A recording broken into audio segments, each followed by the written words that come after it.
Hello. Heidi, thank you very much for giving me the opportunity to be here with you. I really appreciate it. I will shortly maybe introduce myself. My name is Monika Chacinska. I've been working for Chacinska Commercial Europe. I'm responsible for the certification that we are dealing in Europe. That's actually the same like here. It's LEED, WELL, health and safety rating, SMART score, white score. So these are all issues that I'm responsible in Europe. Moreover, I'm really passionate about the biodiversity, which I'm also introducing on our project in Europe. And I'm also cooperating really very closely with our technical quality team about the innovation, especially with Rafał Kot, who actually helped me to prepare this presentation for today. As Chacinska, we are operating in Czech Republic, Hungary, and in Romania, and of course in Poland. Yes, this slide, please. That was in the introduction, right? Let's start. Okay, so I hope you like this picture. I love it. It moves me really, really deeply because I believe it's so real, right? And believe that all of us that are gathered in this room believe that the things that are happening right now, at least in Europe and here I believe as well, droughts, floods, are happening because of the climate change. I'm glad that so many things were already said about this, but we know this is because of the climate change. And we need to know that the things we are doing right now has the influence in future. So we need to act, and really quickly. We as a developer has a really tough role.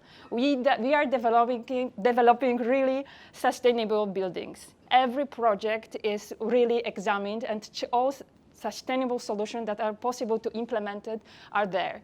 We are implementing not only the ones that are required by the certification and much more. We are doing our best. But we know that the building, as it was already said as well, is the core shell and tenants. We are responsible only for the core shell, but the whole thing will be only working if we will gather together and we will cooperate.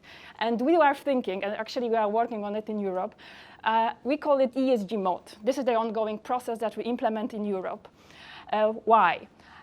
In tenant lease agreement, this is maybe a little bit different than you have here. We are obliged to provide on the tenant's premises particular temperature.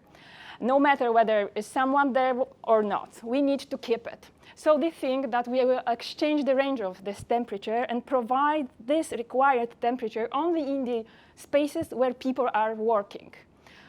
Because we know that the small changes in the temperature will give us a huge savings as far as the energy is concerned and also about this carbon footprint, the operational one.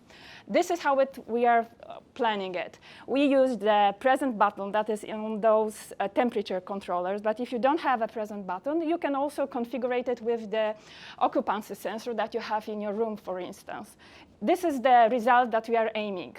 That we will only cool or heat only the areas where people are present, no others, because this is the only way we can have a happy ending, meaning that we will receive the savings, mainly about this operational carbon.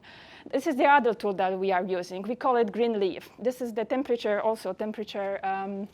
controller, and it's very simple. Red means you are okay.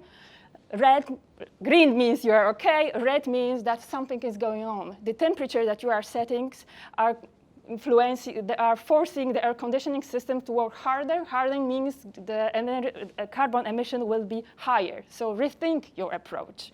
So these are the tools that we are considering right now, and we want our tenants to be responsible in the same as we are, because the questions that we are having in Europe is about the carbon savings. Tell us how much carbon we will save. And we are saying, okay, we are giving you the building. This is the sustainable building. And we really spend a lot of time to think about those solutions, but this is not enough. We need to be together, work together. We educate them, we give them tools, and say, okay, your building will be working in a way you will put it, right? So this is our general idea, how to work with the carbon emission and to reduce it as much as possible. It's not only us developers, but also the tenants. We are all together. Thank you.